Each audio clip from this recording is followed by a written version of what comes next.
ఓం గురుభ్యో నమః. శ్రీరామకృష్ణ జీవిత చరిత్ర, రచన స్వామి చిరంతనానంద. మనం దివ్యోన్మాదం అనే అధ్యాయం చూస్తున్నాం. రాసమణిని శిక్షించిన రీతిలోనే శ్రీరామకృష్ణులు ఈ సమయంలోనే మరొకరిని శిక్షించడం తటస్థించింది. ఈ సంఘటన గురించి కాలాంతరంలో ఆయనే స్వయంగా ఇలా చెప్పారు. ఆ దివ్యోన్మత్త అవస్థలో ఒకరోజు వరాహనగర గంగా స్నాన ఘట్టానికి వెళ్ళాను. అక్కడ జయముఖోపాధ్యాయ్ భగవన్నామ జపం చేస్తూ కనిపించాడు. కానీ చిత్తం శివుని మీద, భక్తి చెప్పుల మీద అన్నట్టు అతగాడి మనస్సు అన్య విషయాక్రాంతమై ఉంది. వెంటనే అతనికి 2 చెంపకాయలు తగిలించాను. రాసమణిని చెంప మీద కొట్టగా ఆమె కలవరపడి చేతులు జోడించుకుని కూర్చుండిపోయింది. ఈ నా మనోస్థితిని గురించి ఇదేం హతవిధి అని ఎంతో దిగులు చెంది సోదరుడైన హలధారితో ఇలా అన్నాను. చూడు నా స్వభావం, దీన్ని ఎలా తొలగించుకోవాలి? మహాపరితాపంతో అమ్మను అంటే జగజ్జననిని ప్రార్థించి ఆ అలవాటు నుండి తప్పించుకోగలిగాను. ఎంతటి మృదుల బాలహృదయం శ్రీరామకృష్ణుల ఈ దివ్య సరళ వాక్కులలో స్పందిస్తుందో! ఇది ఇలా ఉండగా చెంపదెబ్బలను దేవీ వరప్రసాదంగా భావించగలిగిన రాస్మణి ఆత్మసమర్పణ, సర్వాధికారిని అయిన తనను ఏ కారణంగా అయితే కొట్టిన వ్యక్తి పట్ల ఆగ్రహం వహించడానికి మారుగా విశేష గౌరవం చూపగలిగిన ఆమె వినయశీలం, ఆదర్శప్రాయం అనడంలో ఎలాంటి సందేహమూ లేదు. శ్రీరామకృష్ణులు ఒకరోజు భావసమాధి స్థితిలో మధుర్తో కాళికార్చన స్థానంలో హృదయిని నియమించి అతడిచే పూజ కొనసాగిస్తే దేవి సంతృప్తి చెందుతుంది అని చెప్పారు.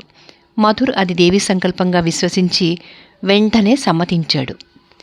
శ్రీరామకృష్ణుల సాధనలకు ఆలవాలమై ఉన్న పంచవటి క్షేత్రం గురించి ముచ్చటించాం కదా. పవిత్రమైన వట బిల్వ అశ్వత్థ అశోక ఆమలక నామమైన పంచవృక్ష సముదాయమే పంచవటి అని, పంచవటి క్రింద సాధనలు అనుష్ఠిస్తే సత్వరం సిద్ధి పొందవచ్చునని శాస్త్రవచనం. శ్రీరామకృష్ణుల జప ధ్యానాదులకు ఆలవాలమై జన్మసార్థకతగాంచిన వీటిలో ఒకటైన ఉసిరిక చెట్టు కాలాంతరాన కొట్టివేయబడింది. అంతటా తన సాధనలకు మరొక స్థలం ఏర్పాటు చేయమని శ్రీరామకృష్ణులు హృదయతో చెప్పారు. హృదయ్ పూర్వసాధన స్థలం సమీపంలోనే ఒక తావును సిద్ధం చేశాడు. అప్పుడు శ్రీరామకృష్ణులు స్వయంగా ఆ చోట ఒక రావి మొక్కను నాటారు. మిగిలిన 4 మొక్కలను హృదయచే నాటించారు. విశేష యోగ్యమైన క్షేత్రంలో ఈ విధంగా పంచవటి వెలిసింది. తులసి మొక్కలతోనూ అపరాజిత పుష్పలతలతోనూ దానికొక చక్కని కంచె నిర్మించగా అవి చక్కగా పెరగడం మొదలుపెట్టాయి. కానీ ఒకరోజు పశువులు ఆ కంచెను మేసి పాడు చేయడంతో శ్రీరామకృష్ణులు గట్టి కంచెను నిర్మించి మొక్కలను సురక్షితం సంకల్పించారు. ఆశ్చర్యకరంగా త్వరలోనే రాటలు, తాడు, కొడవలి, కంచెకు కావలసిన సామగ్రి అంతా గంగా ప్రవాహం ఎక్కడి నుంచో తీసుకొచ్చి ఇదిగో పుచ్చుకో అన్నట్లు గట్టున వదిలిపోయింది. ఈ కాలంలో తన సాధనల గురించి శ్రీరామకృష్ణులు ఇలా తెలిపి ఉన్నారు. పంచవటిలో తులసి వనం పెంచి అక్కడ కూర్చుని ధ్యానం చేసేవాణ్ణి. హృదయ పరితాపంతో ఒక్కొక్కప్పుడు అమ్మా అమ్మా అని, మరొకప్పుడు రామ రామ అని ఉచ్చరించేవాణ్ణి. ఆ రోజుల్లో పట్టుబట్ట ధరించి పూజ చేసేవాణ్ణి. ఆహా, ఆ పూజలో ఎంత ఆనందం అనుభవించేవాణ్ణో! శ్రీరామకృష్ణుల పట్ల మధుర్కు ఎలాంటి గురి ఏర్పడిందో గమనించి ఉన్నాం. అలాంటి మధుర్ కూడా శ్రీరామకృష్ణులకు ఏదైనా చిత్తచాంచల్యం కలిగిందేమో అని శంకించాడు.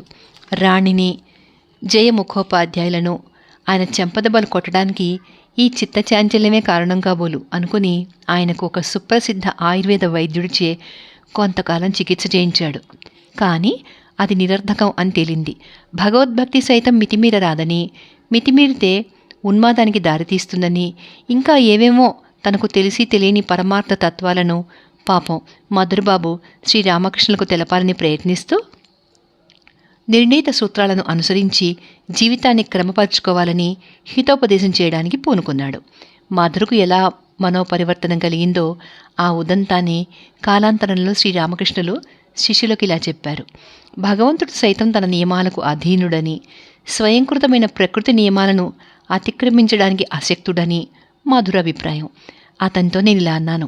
ఎంత అసంగతమైన భావం! నియమకర్త అయినవాడు తన చిత్తానుసారం ఆ నియమాన్ని రద్దుపరచగలడు. దాని స్థానంలో మరో నియమాన్ని విధించగలడు. దీన్ని అతడెంతమాత్రం అంగీకరించక ఇలా అన్నాడు. ఎర్రని పూలు పూసే చెట్టు ఎర్రని పూలనే కానీ తెల్లని పూలను పూయదు. ఎందుకంటే అది భగవన్ నియమం కనుక. ఏది చూద్దాం, ఎర్రని పూలు పూసే చెట్టున తెల్లని పువ్వు పూయించగలడేమో. అందుకు నేను, భగవంతుడు సంకల్పిస్తే సర్వం చేయగలడు, దీన్ని కూడా చేయగలడు అన్నాను. కానీ అతను ఒప్పుకోలేదు. మర్నాడు పొదలవైపు బహిర్భూమికి నేను పోతూ ఉండగా అక్కడొక మందార చెట్టున ఒకే కొమ్మన 2 రెమ్మలందు ఎర్రని పువ్వు ఒకటి పూసి, కించిత్తు కూడా ఎర్ర రంగు లేని దగదగలాడుతున్న తెల్లని పువ్వు ఒకటి కనిపించాయి. వెంటనే ఆ పూలతో సహా కొమ్మను విరిచి తీసుకువచ్చి మధుర్ బాబు ముందుంచి చూడబోయి అన్నాను. అది చూసి మధుర్, మీరన్న మాట నిజమే బాబా, నేను ఓడిపోయాను అన్నాడు.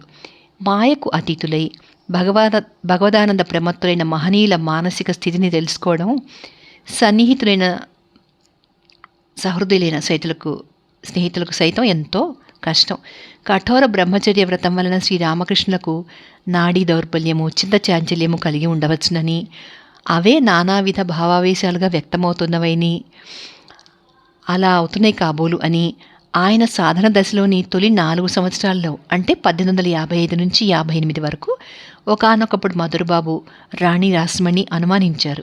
బ్రహ్మచర్యాన్ని ఒకంత సడలిస్తే స్వస్థత చేకూరవచ్చునేమో అని యోచించి, శాంతం పాపం, అందుకై మోహనాంగునైన వారవనితలను రహస్యంగా ఏర్పాటు చేయడానికి, విశేషించి ఆయన మనోనైర్మల్యాన్ని పరీక్షించడానికి సమకట్టారు. ఇందులో మొదట దక్షిణేశ్వరంలో జరిగిన సంఘటన గురించి కాలాంతరంలో శ్రీరామకృష్ణులే భక్తులతో ఇలా చెప్పారు. నేనప్పుడు ఆ స్థితిలో, అంటే దివ్య ప్రేమోన్మత్త స్థితిలో ఉండగా నన్ను పరీక్షించడానికి, నా ఉన్మాదాన్ని నివారించడానికి ఉద్దేశించి ఒకరు నా గదిలోకి ఒక వారకాంతను తీసుకొచ్చారు. ముచ్చట గొలిపే నేత్రద్వయం గల అందగత్తె ఆమె. అమ్మా అమ్మా అంటూ కేకపెట్టి వెంటనే గదిలో నుంచి బయటకు వచ్చేశాను. వరుసకు సోదరుడైన హలదారి వద్దకు పరుగున పోయి, హలదారి హలదారి, నా గదిలోకి ఎవరొచ్చారో చూడు అన్నాను. ఆ స్త్రీని గురించి అతనితోనూ తక్కిన వారితో చెప్పేశాను. ఆ రోజుల్లో ఆ స్థితిలో, అంటే భగవత్ప్రేమ ఉన్మాద స్థితిలో దేవీనామం ఉచ్చరిస్తూ విలపించేవాణ్ణి. అమ్మా రక్షించు, సదా అమల చరిత్రుడనే ఉండేటట్లు అనుగ్రహించు, సద్వస్తువు నుండి అసద్విషయాలకేసి నా మనసు ఎన్నడూ మరలకుండా ఉండేట్లు కటాక్షించు అంటూ మొరపెట్టుకునేవాడిని. ఆ పరమ భాగవతోత్తముని వైఖరిని చూసి ఆ వారకాంత పశ్చాత్తాపం చెంది పాలనని చిత్తగించింది. ఇంకా గుణపాఠం రాని మధురబాబు మరొక రోజు శ్రీరామకృష్ణులను తన గుర్రపు సాట్లో కలకత్తాలోని మెచువా బజార్లోని ఒక భవనానికి తోడుకొని వెళ్ళాడు. అక్కడ విలాసవతులైన పలువురు యువతులు తుచ్చ సంకల్పంతో వేచి ఉన్నారు. మరుకటారులైన వారి వద్ద శ్రీరామకృష్ణులను దిగబెట్టి మధుర్ తప్పుకున్నాడు. జగజ్జననీ ప్రియతమనందనుడైన శ్రీరామకృష్ణుల తక్షణమే శిశుభావానికి లోనై ఆ పతిత స్త్రీలయందు జగజ్జనని కాంచి అమ్మా అమ్మా అంటూ బాహ్యస్మృతి కోల్పోయి మనస్సంయమ మనోనైర్మల్య మూర్తి భావమై భాసించారు. శ్రీరామకృష్ణుల నిరుపమాన విరక్తిని, అఖండ భక్తి పారవస్యాన్ని చూసి ఆ భోగకాంతలు నిశ్చేష్టితులై తమ బుద్ధిహీనతను గుర్తించి ఋషీశ్వరుని మోహితుని చేయ ఉద్యమించిన తమకు ఏ ఘోర నరకం ప్రాప్తిస్తుందో అని భీతి చెందారు. క్షమించమని విలపిస్తూ పదే పదే ప్రణమిలుతూ ఆయనను ప్రార్థించసాగారు. వారి ఏడ్పులు విని దగ్గరలోనే ఉన్న మధుర్ గదిలోకి వచ్చాడు. సకల జనాదర్శమైన శ్రీరామకృష్ణుల జితేంద్రియత్వాన్ని చూసి నిశ్చేష్టుడయ్యాడు. అటువంటి ఋషీశ్వరుని పరీక్షింపదలచినందుకు ఆ యువతులు తనపై కురిపించసాగిన నిందాలాపాలకు సిగ్గుచే తలదించుకుని వెంటనే ఆ తావు నుండి శ్రీరామకృష్ణులను తీసుకుని మధురు వెళ్ళిపోయాడు. పై రీతిలో తన సంశయాలు నివృత్తి కాగా మధురు శ్రీరామకృష్ణుల పట్ల గురుభావం పొందసాగాడు. పరమ విరాగి అయిన శ్రీరామకృష్ణులకు భక్తజన సంసర్గము, వారు వనరించే పూజా సంకీర్తనల్లో పాల్గొనడము ఎంతో ప్రీతికరం. అందుకోసం ఆత్రత చూపేవారు. దశమహావిద్యలు అనే దేవి దశావతార మూర్తులను దర్శించడానికి కలకత్తాలోని వరాహ నగరానికి, కాళీమాత సందర్శనకై కాళీఘట్టానికి వెళ్ళేవారు. దక్షిణేశ్వరానికి 7-8 మైళ్ళ దూరంలోని పానీహాటి అనే క్షేత్రంలో జరిగే దేవతా మహోత్సవానికి దాదాపు ప్రతి సంవత్సరం ఆయన వెళ్ళి దానిలో పాల్గొనేవారు. ప్రసిద్ధ వైష్ణవ భక్తుడైన వైష్ణవచరణ్ ఈ పుణ్యక్షేత్రంలోనే మొదటిసారి 1858వ సంవత్సరం శ్రీరామకృష్ణులను దర్శించాడు. శ్రీరామకృష్ణులను చూడగానే ఆయన అసాధారణ పారమార్థిక ప్రతిభావంతుడు అని గ్రహించిన మహనీయుడు వైష్ణవచరణ్. భక్త బృందం శ్రీరామకృష్ణులను పరివేష్టించి నృత్యం చేస్తూ హరినామ సంకీర్తనం చేయసాగింది. భక్తిపరవశుడైన ఆయన నోట వైష్ణవచరణ్ కొంచెం నైవేద్యం పెట్టాడు. కానీ ఆయన ఆ స్థితిలో తినలేకపోయారు. మిగిలిన నైవేద్యాన్ని వైష్ణవచరణ్, భక్తులు పరమ పవిత్రమైన ప్రసాదంగా స్వీకరించారు. తర్వాత అధ్యాయం నెక్స్ట్ వీడియోలో చూద్దాం.